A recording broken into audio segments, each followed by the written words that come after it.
Sayangnya Honor 300 Pro tak masuk Malaysia. Wow, Honor pun dah keluarkan spek lah. Tapi apa kelebihan spek ni? Siap ada getah kat dalam ni lagi ni. Sekarang aku nak pakai spek Honor ni, aku nak tengok apa aku nampak. Okey, semua orang masih pakai baju, bukan spek X-ray transparent, tak ada apa. Aku masih lagi fikir benda ni untuk apa sebenarnya. Aku dah jumpa sesuatu, spek ni dah ada wire, okey korang tengok. Lepas tu dia connect dengan handphone Honor. Cuma sekarang ni aku tak tahu sebenarnya untuk tengok movie ke apa spek. Lepas tu ni yang paling best, Honor Magic 7 Pro, korang dah pegang kan. Ini 7 biasa tak masuk Malaysia. Apa?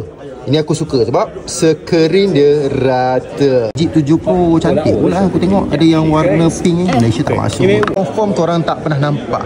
Honor 300 series. Dia macam 200 tapi dia ada keluar sikit lah kan. Dia tambah sikit ujung tu menampakkan dia adalah 300. Dan aku nampak ini sebenarnya adalah periskop ke telefoto tak silap aku. Sayangnya Honor 300 Pro tak masuk Malaysia. Dia ada periskop tau, kau tengok. Periskop dia, semat tak semat tau. Periskop ada, ultra wide. Yang ini lain sikit, dia macam ada lekuk.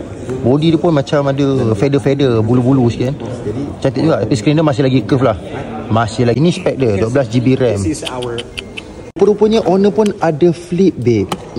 Kita try buka sikit ni.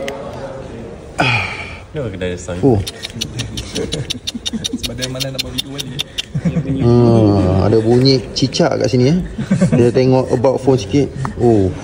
Mana chipset dia? Tu dia 8 Elite 18 Gen 1. 18. Ada hoverboard nak ambil gambar ke kan. Ini yang paling best untuk handphone flip sebenarnya. Ni dekat flip ada Jimmy Choo. Tu kita ada Honor V Purse. Okey, memang macam purse. Okey, apa yang dia boleh buat?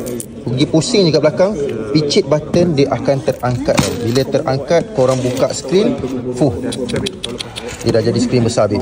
Tapi aku rasa benda ni memang tak masuk Malaysia, hanyalah pasaran China saja. Memang cantik.